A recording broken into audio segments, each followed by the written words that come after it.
Boa noite, companheiros amigos, sejam todos bem-vindos aqui à nossa sala de estudos da Casa de Francisco de Assis.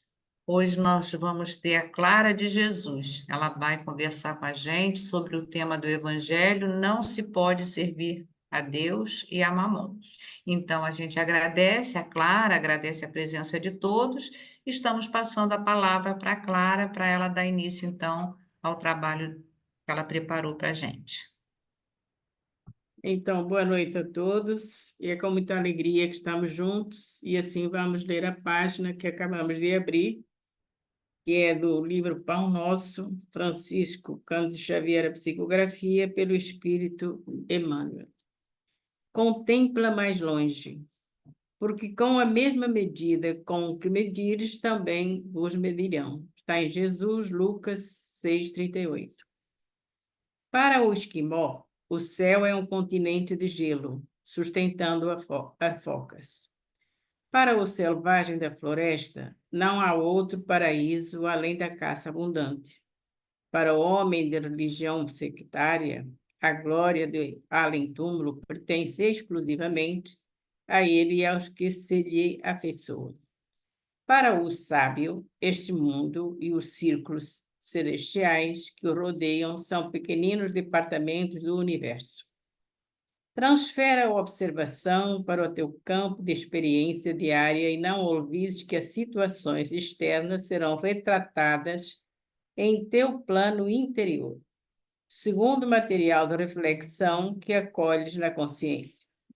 Se preservares na cólera, todas as forças em torno te perecerão iradas. Se preferes a tristeza, anotarás o desalento em cada trecho do caminho. Se duvidas de ti próprio, ninguém confia em teu esforço. Se o habituaste às perturbações e aos atritos, dificilmente saberás viver em paz contigo mesmo. Respirarás na zona superior ou inferior, torturada ou tranquila, em que colocas a própria mente e dentro da organização na qual te comprazes, viverás com os gênios que invocas. Se te detens no repouso, poderás adquiri-lo em todos os tons e matizes. E se te fixar no trabalho, encontrarás mil recursos diferentes de servir. Em torno de teus passos, a paisagem que te abriga será sempre em tua apreciação aquilo que pensas dela, porque com a mesma medida que aplicares à natureza, obra viva de Deus, a natureza igualmente te medirá. Então vamos continuar com os nossos pensamentos unidos no mesmo propósito, o propósito de estarmos juntos para ampliarmos as nossas forças e assim estarmos disponíveis ao trabalho orientado pela espiritualidade, que nos remete ao autoconhecimento, no sentido de revermos as paisagens interiores que cada um carrega em si e, como consequência, tomar consciência e projetá-las no mundo, mas numa condição melhor, sob a orientação da espiritualidade que nos guia como instrumento neste mundo onde queremos implantar a paz. Senhor, seja conosco, que as suas bênçãos possam alcançar a todos nós e que as nossas palavras junto aos nossos amigos em pensamento possam ser úteis para todos nós. Que assim seja. Graças a Deus. Então, podemos seguir, não é? Sim. Então, o nosso tema é esse, como já foi dito. Não se pode servir a Deus e a Mamon. Está no Evangelho segundo o Espiritismo, capítulo 16. Este capítulo contém passagens, parábolas de Jesus, assim como comentários de Allan Kardec e instruções dos espíritos. É um capítulo um pouquinho longo, se eu contei bem, são 15 itens, e nós vamos tentar conversar no sentido de cada vez nos aprofundarmos mais na mensagem que o Evangelho diz a cada um de nós. Então, iniciamos dessa forma. Salvação dos ricos é o primeiro item. E nos diz assim: ninguém pode servir a dois senhores, porque ou odiará a um e amará a outro, ou se prenderá a um e desprezará o outro. Não podeis servir simultaneamente a Deus e a Mamão. Quem registra estas palavras de Jesus é o São Lucas 16, 13. Como nós estamos observando no texto, Jesus aqui não se opõe a Mamon, que quer dizer, como todos nós lembramos, dinheiro ou riqueza. É uma palavra que vem do aramaico e, portanto, tem esse significado. Porque ele nos diz, não podeis servir simultaneamente, ou seja, os dois ao mesmo tempo.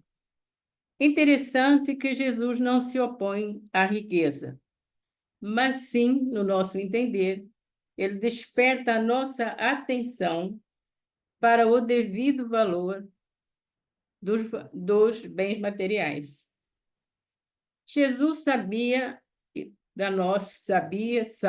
a nossa condição espiritual e como co-criador do planeta, o projetou para atender às nossas necessidades como espíritos aqui reencarnados.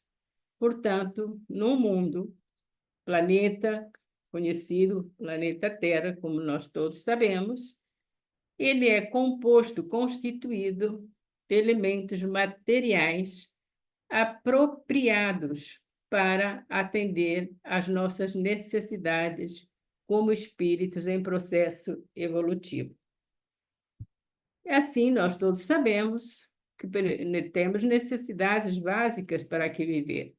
Nós pensamos no vestuário, nós pensamos na moradia, alimentação, e ao longo do tempo, muitas outras necessidades que vão surgindo, porque somos criativos, estamos num planeta rico de recursos, co-criado, como falamos, com muito amor, precisamente para que possamos ter mais felicidade, mais conforto neste lugar no qual nos encontramos, conhecido como planeta Terra.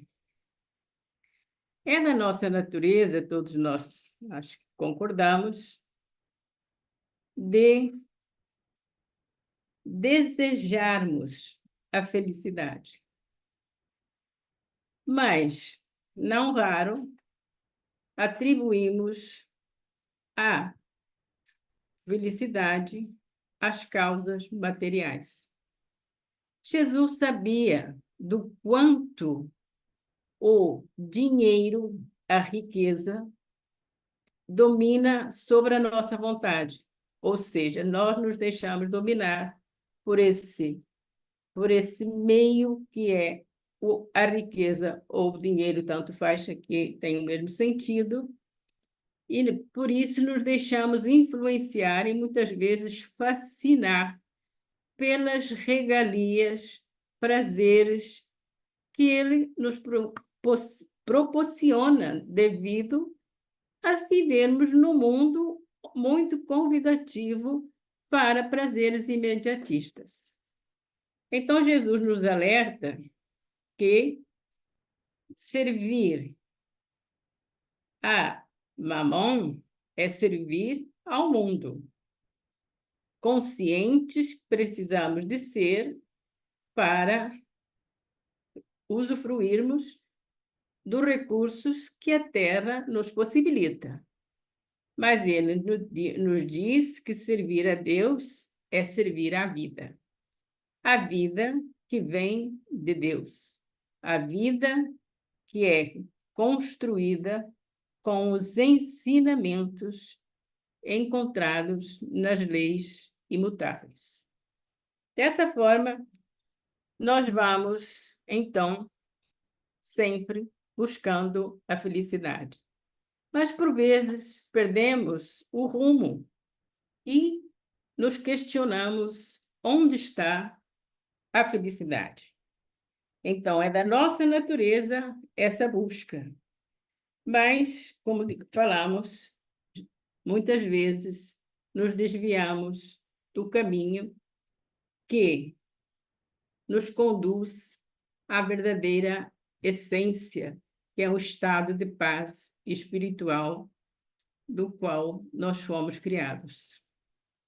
Assim sendo, nós vamos então encontrar nesta passagem, talvez, uma explicação para entendermos melhor o porquê a diferença da riqueza material para a diferença da riqueza espiritual, ou seja, servir a Deus ou a Mamão. Então, nós vimos nesta passagem, que é sequência do capítulo, e nós tomamos liberdade para ler, para nos situarmos, então, na fala de Jesus e do encontro do jovem com Jesus. Aproximou-se dele, então, um mancebo e disse: Bom mestre, que bem devo fazer para adquirir a vida eterna? Jesus respondeu: Por que me chamas de bom? Bom só Deus o é. Aqui Jesus deixa claro que ele não é Deus. Se queres entrar na vida, guarda os mandamentos. Que mandamentos? Retrucou o mancebo. Disse Jesus: Não matarás, não cometerás adultério, não furtarás, não darás testemunho falso, honra a teu pai e a tua mãe e ama a teu próximo como a ti mesmo. O moço lhe replicou: Tenho guardado todos esses mandamentos, desde que cheguei à mocidade. O que é que ainda me falta? Disse Jesus: Se queres ser perfeito, vai, vende tudo o que tens, dá-o aos pobres e terás um tesouro no céu. Depois, vem e segue-me.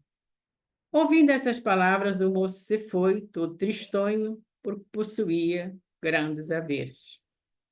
Nos diz a Amélia Rodrigues, no seu livro Primícias do Reino, que este rapaz, esse jovem, né, a gente chama rapaz jovem, ele era de fato rico e, portanto, ele usufruía daquilo que a riqueza possibilita, de coisas boas e de um grande patrimônio. Entendemos nós, pelo fato de ser jovem, faltou-lhe maturidade suficiente para identificar no convite do mestre o chamamento para segui-lo. Se nós pensarmos como na palavra como jovem, todos nós lembramos que o jovem vive uma fase geralmente de transição de valores e quase sempre se acha no direito de usufruir de tudo que a vida material oferece e se achando até dono do mundo, porque quer aproveitar tudo que o mundo oferece.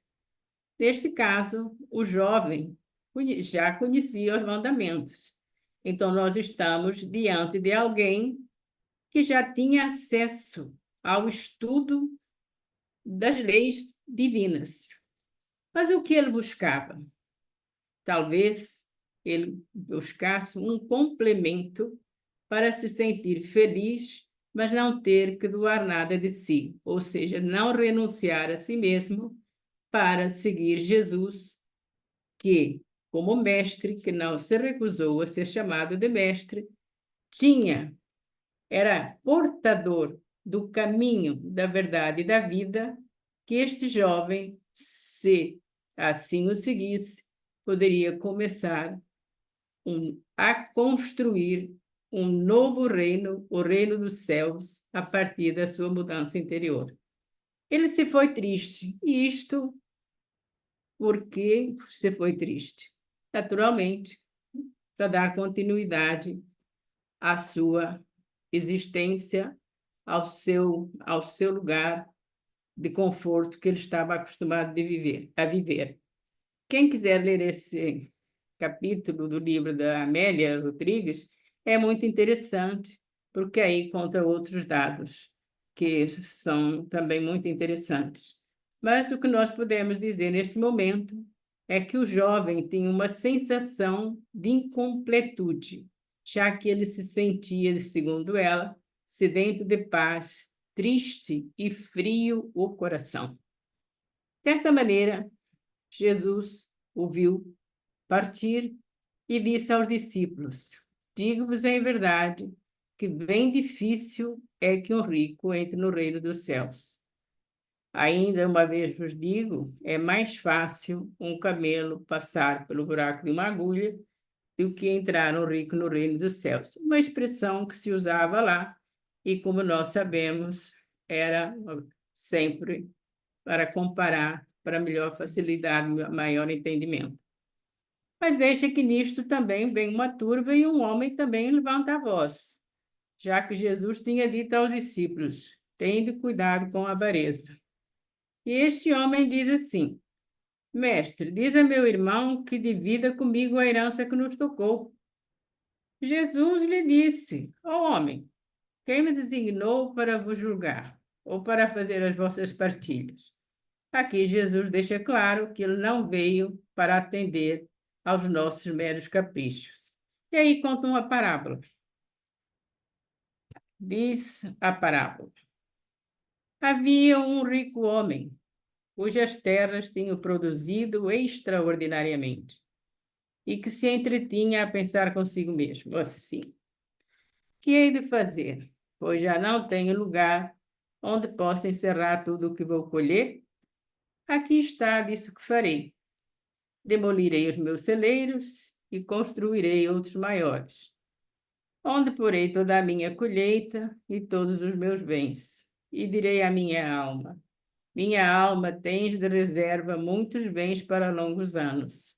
Repousa, come, bebe, goza. Mas Deus, ao mesmo tempo, disse ao homem: que insensato és! Esta noite mesmo tomar-te-ão a alma, para que servirá o que acumulaste. Bom, aqui estamos diante de um exemplo de alguém que se fecha nos seus valores, por maiores que eles sejam, ele tem a tendência de acumular tudo aquilo que lhe chega. Só que ele pensa que tem o domínio sobre a vida pelo fato de acumular os bens materiais. Mas tanto o rico quanto o pobre temos um tempo para ficar por aqui. Chega o momento daqui, do que é daqui, aqui fica na terra, e partimos com os valores da alma. E então, diz Jesus, é o que acontece àquele que acumula tesouros para si próprio e que não é rico diante de Deus. Vocês vão me permitir contar uma vivência que, ao ler esta parábola, eu fiz uma comparação ao que eu conheço lá na minha região em Portugal. Aqui, esta imagem apenas é para nos mostrar que Jesus, tanto nós como Jesus como Deus, não é contra a riqueza, a fertilidade, pois que é motivo de é um bom resultado, é resultado do bom trabalho e é motivo de alegria. Mas lá na minha região também tinha proprietários com bons campos. E já se sabe que durante o ano cultivavam para, no tempo de São Miguel, como se chama lá, fazerem a colheita. A colheita, ela era de grãos e também de outros alimentos. Então, eles também construíam estruturas apropriadas para armazenar a colheita. E era isto aqui. Para quem conhece, eu tenho paciência. Para quem não conhece, eu vou explicar. Na minha região, chama-se canastros, ou canastro, né? Isso é construído com ripas de madeira. Entre uma e outra, acho que dá para ver, tinha um espaço. Quando pronta a estrutura, era colocado em cima dos pilares. Para quê? Para circular o vento. Aqui os alimentos armazenados se conservavam e muitos deles duravam até a próxima colheita. No entanto, o proprietário, que era o dono da estrutura, ele contou com trabalhadores durante o ano para ajudar a ter aquela colheita. Como lá o inverno é rigoroso, no inverno era costume distribuir com os trabalhadores que ajudaram a produzir todos esses alimentos. Assim, hoje, claro, hoje não, há muito tempo não é mais assim. A ponto dos canastros ou espigueiros, chamados em alguns lugares também, virou a patrimônio cultural. Como nós sabemos, hoje o tipo para armazenar os alimentos, as grandes, são tudo em grande volume, porque também temos muito mais gente no mundo, e a tecnologia avançou, e isso mostra o progresso também que a nossa humanidade tem feito. É só para, na minha comparação, é só para dizer que em todas as épocas sempre houveram maneiras de guardar mantimentos para certas épocas de escassez. Lembramos nós também, para quem conhece, o sonho do faraó, que acho que todos lembram que o sonho que ele teve foi com 7 vacas gordas e espigas também muito boas. E com 7 vacas magras e espigas minguadas.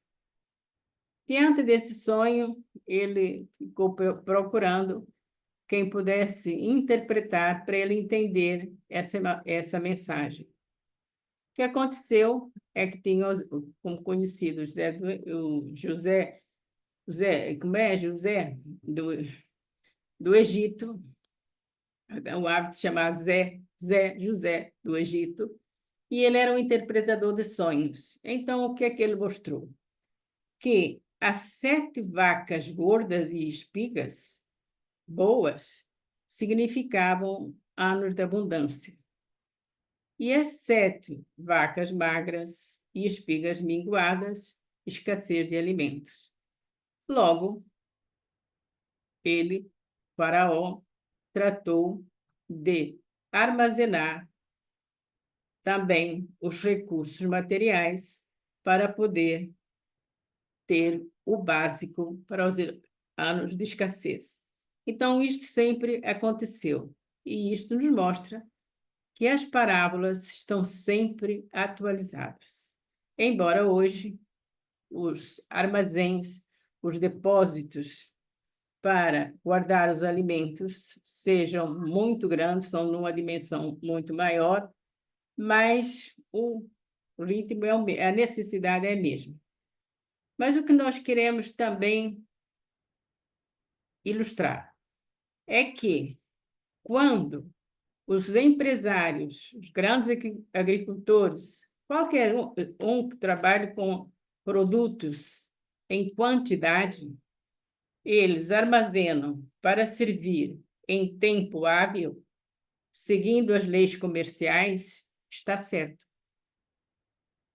Quando outros guardam, mas não fornecem em tempo correto e armazenam todos esses recursos apenas visando lucro, aqui está um comportamento que nós podemos considerar a parábola de avaro. A avareza está instalada nesses corações.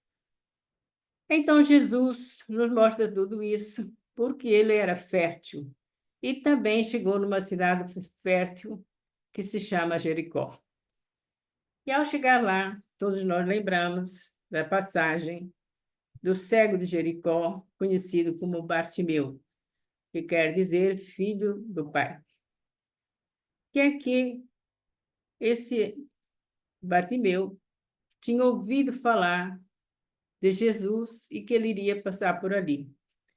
Logo, quando ouviu um vozerio, ele larga a capa, como nos diz o Emmanuel, num dos seus livros, deixando para trás toda uma história, aquilo que não lhe interessava mais, e caminha em direção a Jesus, a quem ele chama de filho de Davi.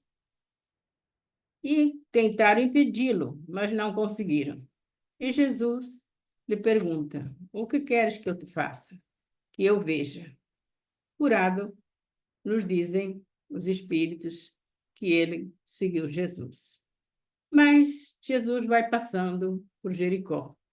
E havia lá um homem, todos nós ouvimos falar dessa personalidade muito famosa, com o nome Zaqueu, que quer dizer puro, pureza. Esse Zaqueu tinha ouvido falar da cura do cego de Jericó. E também outras pessoas lhe disseram que o Jesus de Nazaré sentava com os publicanos e não discriminava ninguém. Esse homem apresentou vontade de o conhecer, já que ele também não era muito bem quisto na cidade, em vistas de ser publicano, portanto, cobrador de impostos, e ainda chefiava uma equipe de publicanos. O povo não gostava muito dele porque se sentia explorado, mas era assim que funcionava. Nos diz Amélia Rodrigues que a cidade era bem estruturada, uma cidade com um forte comércio, mas por isso também era alfandegária. Deixa que esse homem, Zaqueu, ao ouvir falar tudo isso de Jesus, teve interesse de conhecê-lo.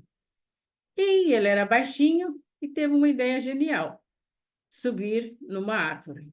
Uns chamam de figueira e outros também chamam de sicômoro, uma árvore conhecida lá no Oriente. E assim, Jesus, que conhece a todos nós e também conhecia Zaqueu, olhou para cima e viu Zaqueu sentado. E logo lhe disse: Zaqueu, dá-te pressa em descer, porque preciso que me hospedes hoje em tua casa. Logo aqueles que não gostavam do Zaqueu aproveitaram para criticar. Como pode, ele vai se hospedar num homem de má vida? Mas assim foi. Zaqueu recebeu Jesus jubiloso, ou seja, com todo o seu afeto, com todo o seu carinho. Na presença de Jesus, lhe disse: Senhor, dou metade dos meus bens aos pobres, e se causei dano a alguém, seja no que for, indenizo com 4 tantos. Ao que Jesus lhe disse: Esta casa recebeu hoje a salvação, porque também este é filho de Abraão, visto que o Filho do Homem veio para procurar e salvar o que está perdido. Então, aqui nós temos um exemplo de alguém que era rico também, devido à sua função, mas que chegou num determinado momento que ele procurou doar um pouco daquilo que tinha, ou seja, 50%. Ele nos parece que é alguém que apresenta o início do processo de transformação íntima. Ele recebe Jesus. Recebe-o onde? Na sua morada. Nós diríamos na sua morada interior. Que a partir do momento que ele fala a Jesus, que dá metade dos seus bens e indeniza aqueles a quem ele, por algum motivo, algum dano, ele tenta corrigir aquilo que precisa de ser corrigido e seguir o seu trabalho junto já ao próximo. Aqui a Amélia Rodrigues também nos fala que Zaqueu é o rico de humildade. A humildade que ele tem em descer de um patamar que antes ele era considerado um homem rico e talvez prepotente, e a humildade de receber no seu coração Jesus, que passa com certeza a morar nos seus atos, na sua forma de viver, e com ele seguir uma vida nova. Desta forma, nós vamos encontrar o oposto nesta parábola que é conhecida como do mal rico. Os opostos, mais um rico que tem acesso a tudo que é de luxo, desde o vestuário, do púrpura, linha, etc., mas indiferente àquilo que estava fora da porta dele, que se representado aqui na figura de Lázaro, quer dizer cuidado de Deus. E desta forma, este homem vive a miséria material, já que nem acesso às migalhas tinha da mesa do rico, o sofrimento pela situação em que se encontra e dores, porque tinha o corpo coberto de feridas, apenas aliviadas pela lambida dos cães.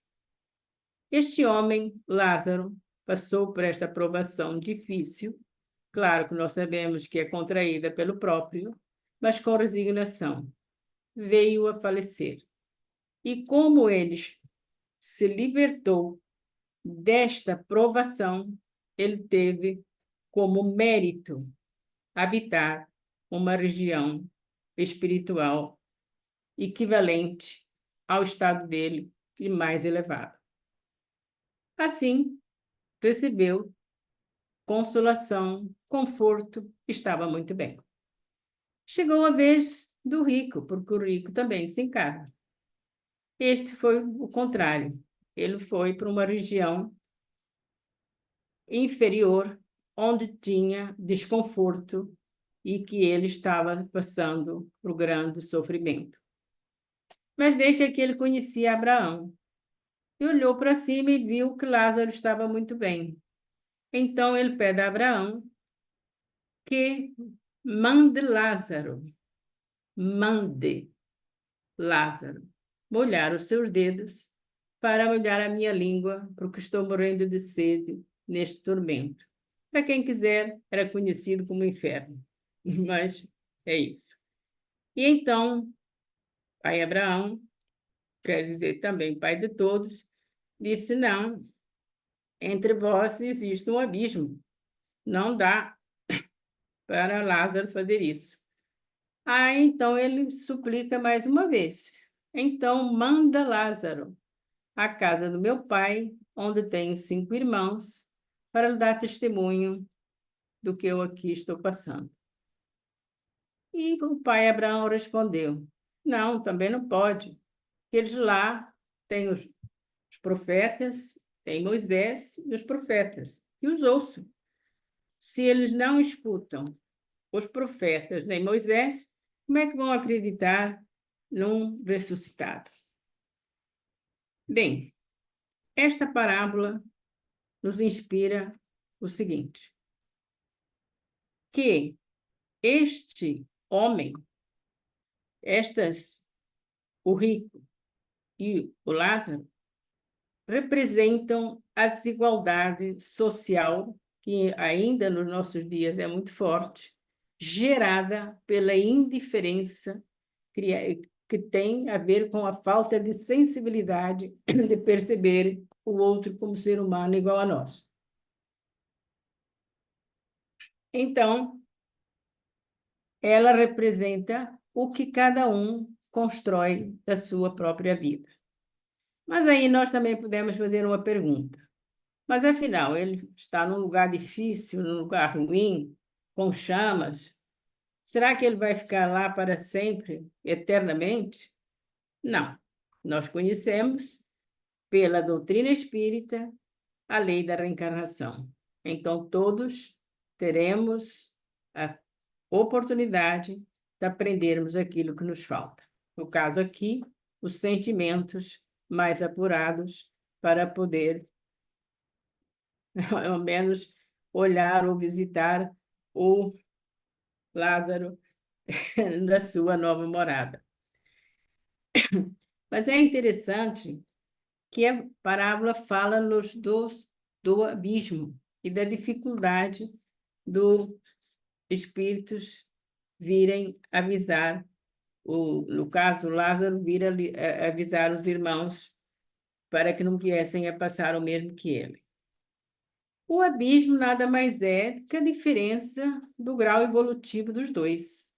Cada um está na faixa que construiu.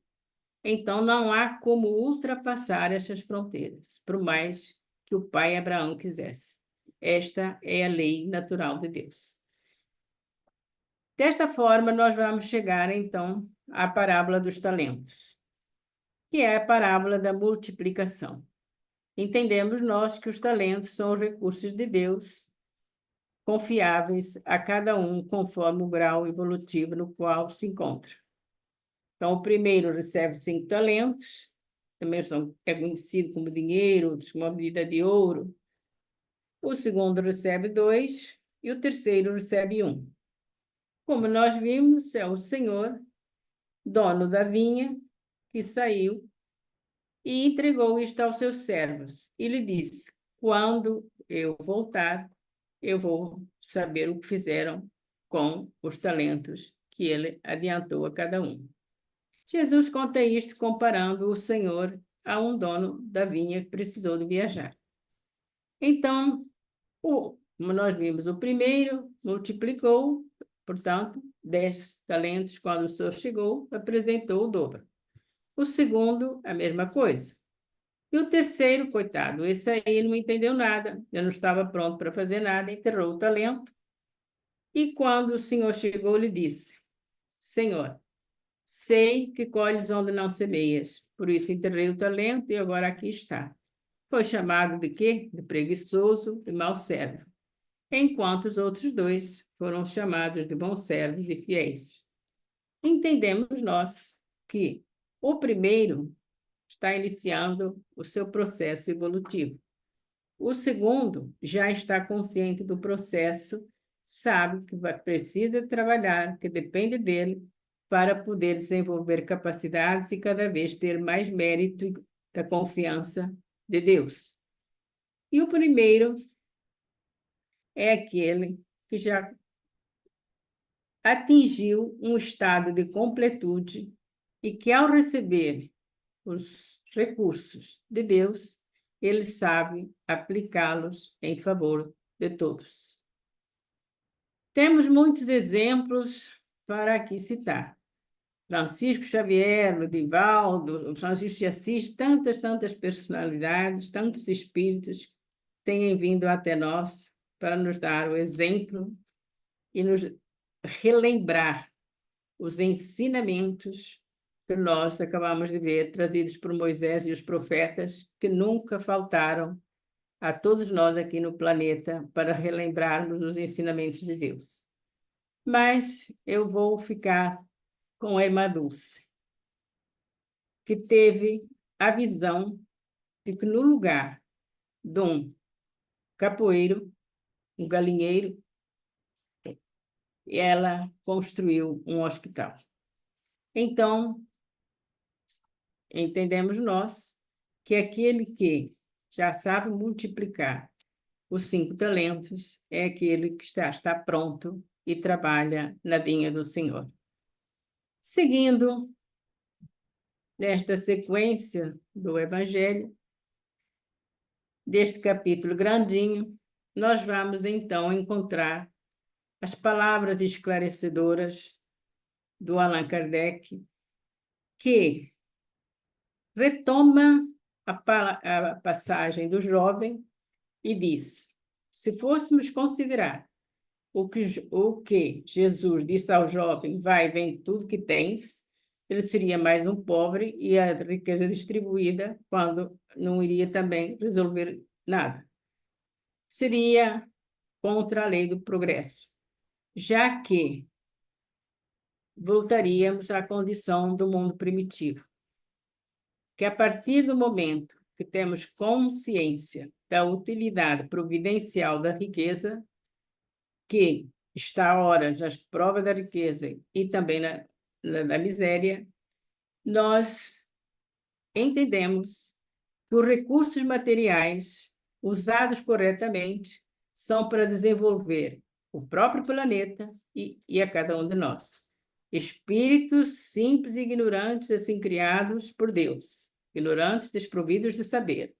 Nós precisamos de um lugar como o planeta Terra, onde desenvolvemos, então, o nosso progresso intelectual, trabalho e produção, a comunicação que nos faz interagir com as pessoas, nos torna seres mais socializados, conhecermos outras culturas, interagirmos com o mundo, a permuta de propriedades, de bens, de tudo que existe num lugar e não no outro, essa permuta para angariar condições e atender melhor a nossa sociedade. A ciência precisa de dinheiro, de recursos para quê? Materiais, para também encontrar os recursos da Terra e os colocar disponíveis para todos nós. Logo, desenvolvemos o que essas atividades e assim, como consequência, a inteligência. Diz ele, tudo isto com esta consciência de que progredimos intelectualmente, trabalho, produção, comunicação e tudo isto, nós encontramos uma satisfação material e até gostamos de viver aqui. Isto nos traz a compreensão das verdades morais. E ele continua nos mostrando que, mesmo assim, há desigualdade das riquezas, porque é assim que acontece na realidade, já que cada um desenvolve-se mais ou menos. Então, a desigualdade da inteligência ou inteligências, ela faz uma grande diferença de uns para os outros. Uns com mais conhecimento, ou mais instrução, ou menos.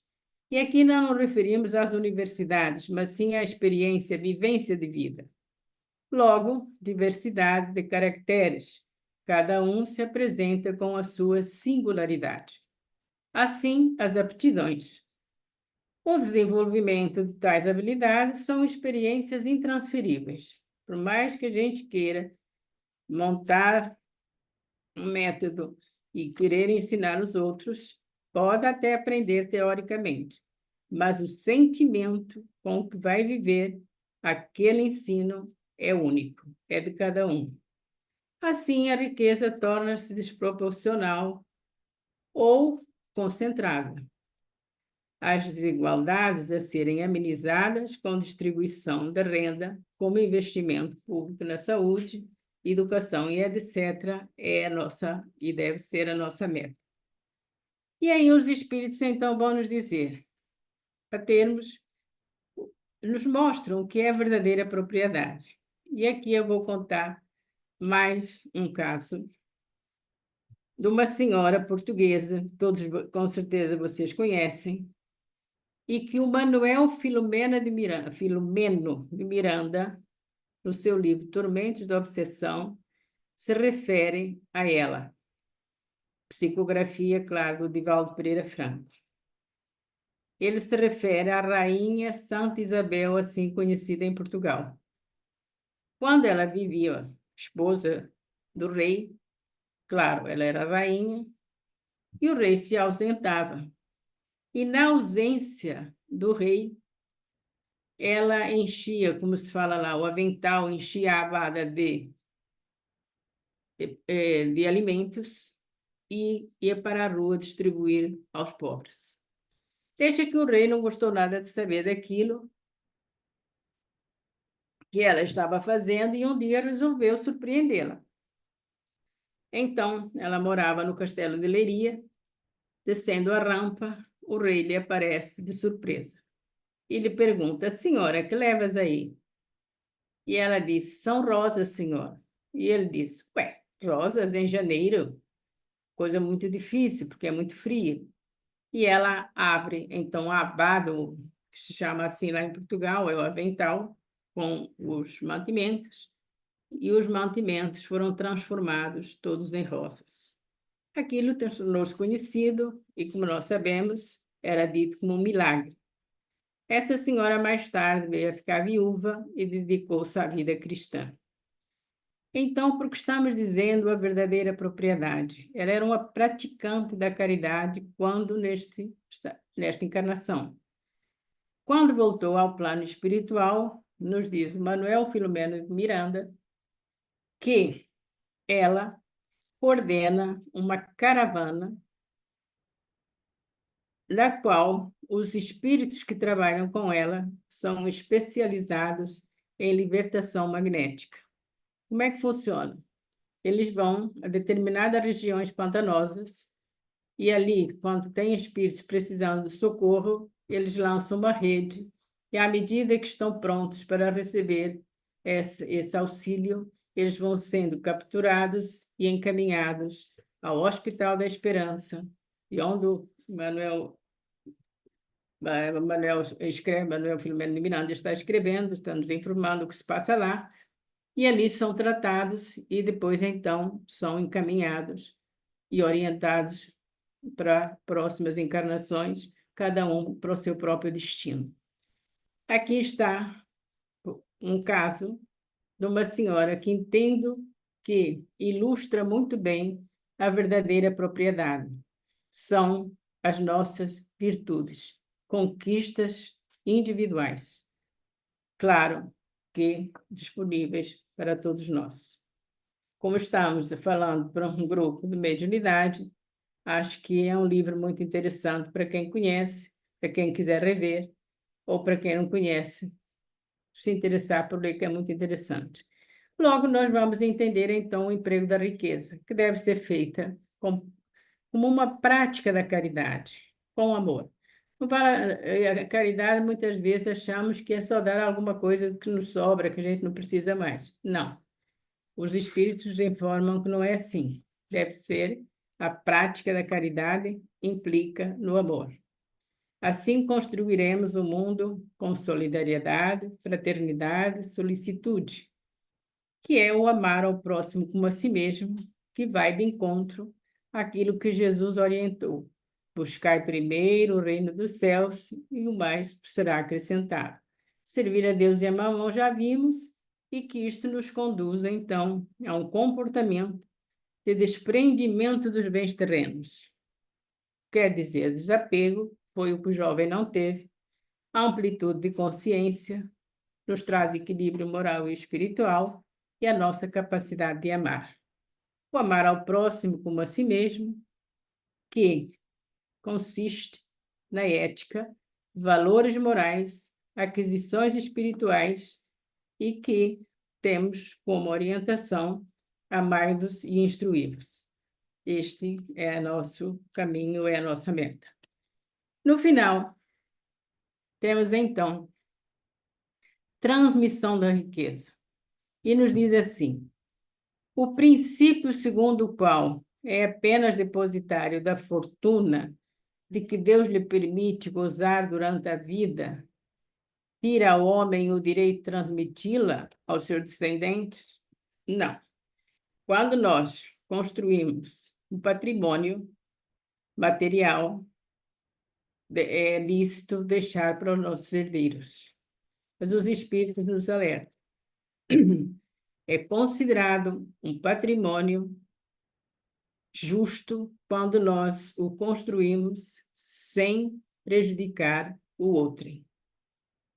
E também é muito comum quando espíritos, na condição de mérito, recebem herança e se dão continuidade, significa terem uma vida mais confortável e dar continuidade ao seu crescimento em condições materiais mais agradáveis e aí progredirem também cada um na área que atua.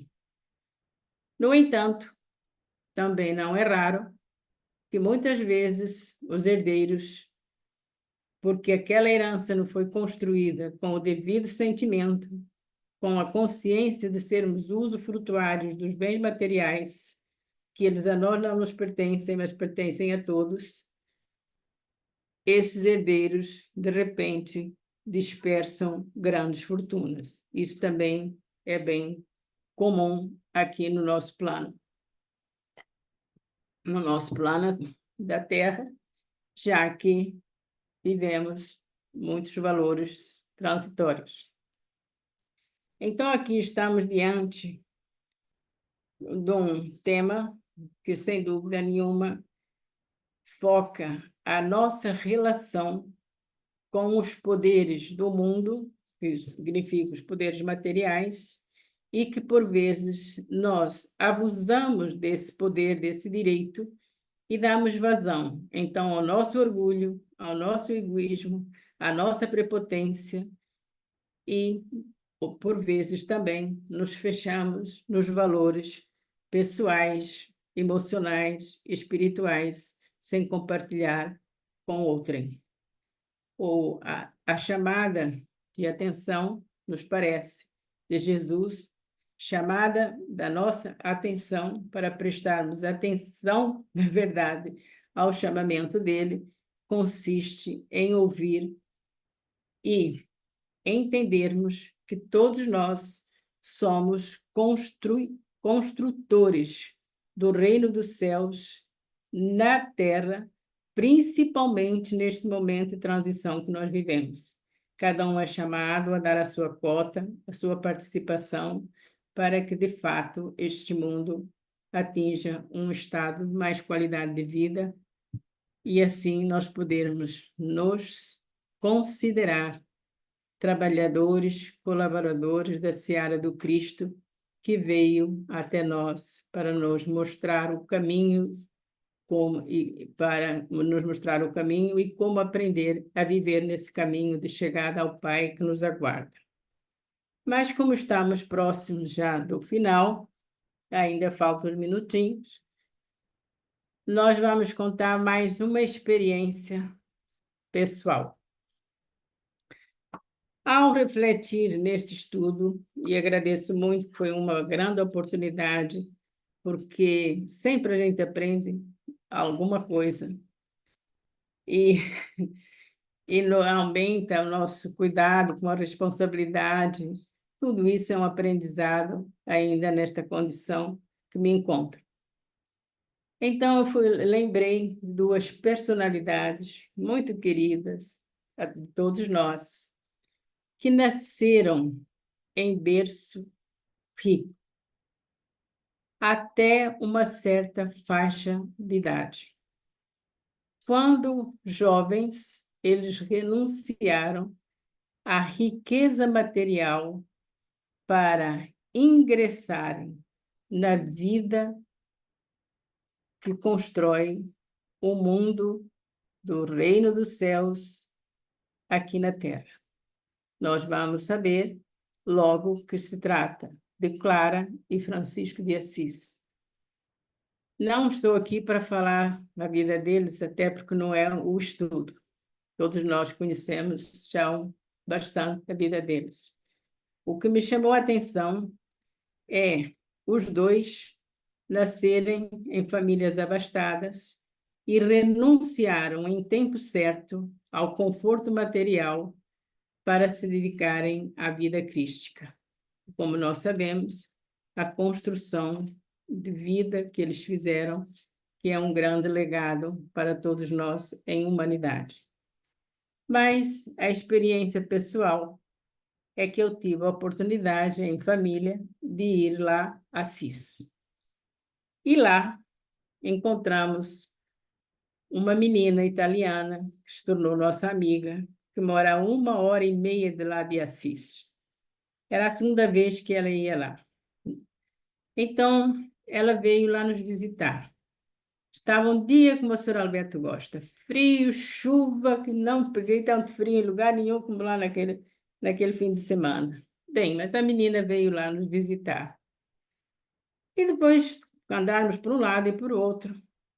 Claro que passamos pela Basílica, onde está toda a memória do Francisco de Assis. Eu não sei que religião é da menina, que nunca lhe perguntei. Não sei. Só sei que ao percorrermos a Basílica, contemplarmos, e chegou o momento de todos silenciarmos. Passaram uns segundos, talvez, e ela levanta a voz e diz: neste lugar, esta personalidade é respeitada.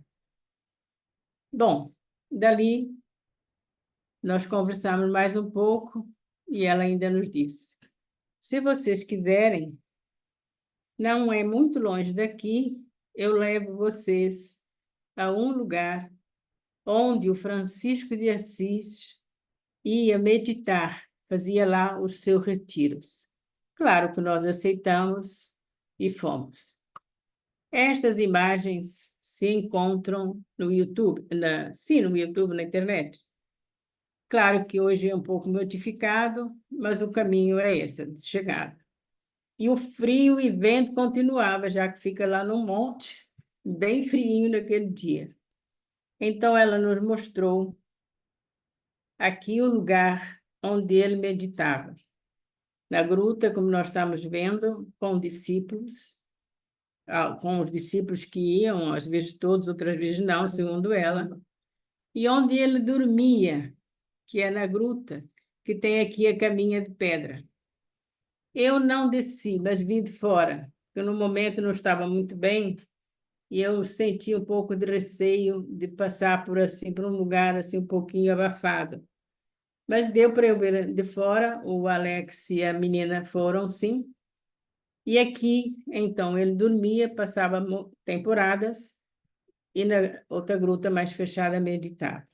E a menina disse, sabe, dizem que ele vinha para aqui meditar, e depois ele aplicava na vida diária o que aprendia nos dias de meditação. Então, aqui está um exemplo, uma vivência que eu tomei a liberdade de compartilhar com vocês, porque todos nós pertencemos à casa de Francisco de Assis. E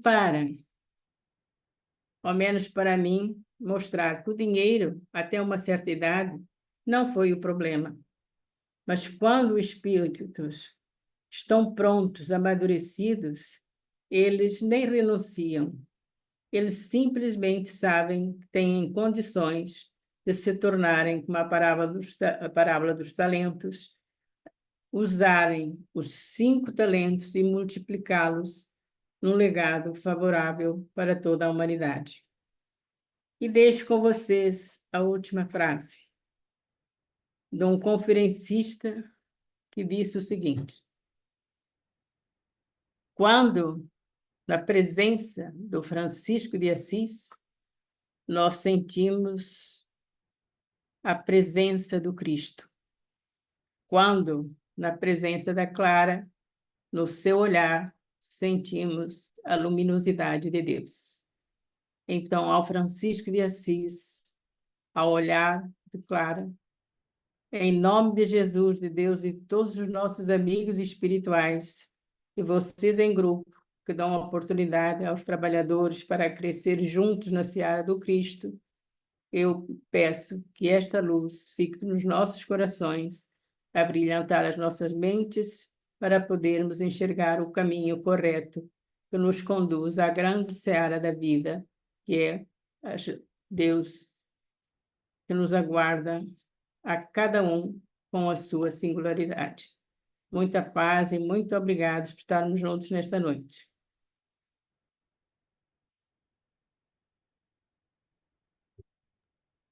Muito obrigada, Clara, que trabalho bonito, que finalização emocionante, muito bom. Se trouxe, né, esse capítulo com um olhar diferente, uma ilustração bem interessante. E aqui eu deixo particularmente o meu agradecimento pela emoção, né, que você deixou aqui entre nós. Muito Tá? grata mesmo. Obrigada, Ana. Foi com muita alegria, muito carinho. O Alex ajudou a preparar aí os slides. Vocês estão de E parabéns, trabalho muito bom. é com muito prazer que É estamos. muito carinho, né, fazer essa pesquisa, trazer realmente esses relatos, né, alguns que a gente conhece, outros não. Então, foi muito rico, muito gratificante ouvir você hoje. Se o Alberto quer falar também, a gente vai passando a palavra para ele. Obrigada. Oi, Clarinha. Olá, Silvia. Meu amigo, Clarinha, isso assim faz um. Eu me senti muito bem com essa palestra, sabe? Acompanhei alguma coisa aqui com o Evangelho, mas eu gosto muito de uma palestra assim mansa, como a tua, sabe? calma, né? Sem nenhum, não houve um momento que você se levantou, né? Não, sempre o mesmo tom de voz, assim. Adorei, adorei. Oh, obrigada. O senhor é meu Isso, amigo. isso dá um conforto muito grande, dá uma, assim, uma tranquilidade boa, sabe? Gostei, gostei. Eu Ela acho que passa uma serenidade e também Pois fica é, uma exatamente. coisa bem harmoniosa, né? Essa Uhum. serenidade é que nos faz bem, né? Porque eu normalmente acho. quando o palestrante está fazendo, ele é vibrante, né? Mas isso foi uma conversa assim de depois do jantar, entendeu? Foi É, muito bom, foi muito bom. Eu queria só fazer uma lembrança a você, é o seguinte, quando eu estava trabalhando lá em São Paulo, dois companheiros resolveram ir fazer uma viagem. Eles saíram de Portugal e foram até a Itália de trem. Muito comum, né? Se viajar de trem. E eu falei com um deles, o Luiz. Luiz, já que vocês vão à Itália, aproveita e passem em Assis, né? Você conhece Assis? E falei que era a terra de Francisco de Assis. Disseram, vamos ver se ele dá uma passadinha rápida lá. Então foi o Luiz e o Lúcio, né? Diz ele o seguinte: quando eles chegaram em Assis, era para ficar 6 horas só na espera do outro trem, não é? Eles ficariam ali, passariam. Então. Clarinha, eles ficaram 2 dias e meio. nossa, Ele disse que é um negócio uma vibração tão boa visitando é, todos aqueles locais. Não sei se isso é. aconteceu com você, Sim, a, sim. a ponto do Lúcio dizer assim: olha aí, ou você fica aí, ou vamos embora, porque nós temos que chegar. Eles tinham que avançar, né? E eles parece que foram até a Suíça. E É por perto, vontade. é perto de lá, não é longe. Exatamente. E Nós também fomos. ele então disse assim: não há vontade de você ir embora, de tanta. Né?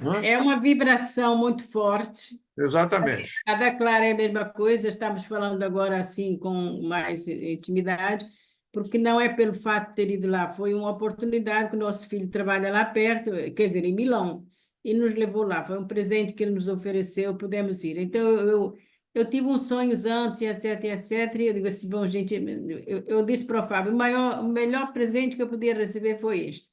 Então, fomos lá. Este é o sentimento. Da Clara é a mesma coisa, porque é um lugar que as pessoas, cada um no seu credo, eles vão ali, como a menina disse. A menina é jovem, ela é o respeito que tem pela aquela personalidade. Por quê? É o exemplo que ele deixou, o legado que ele está.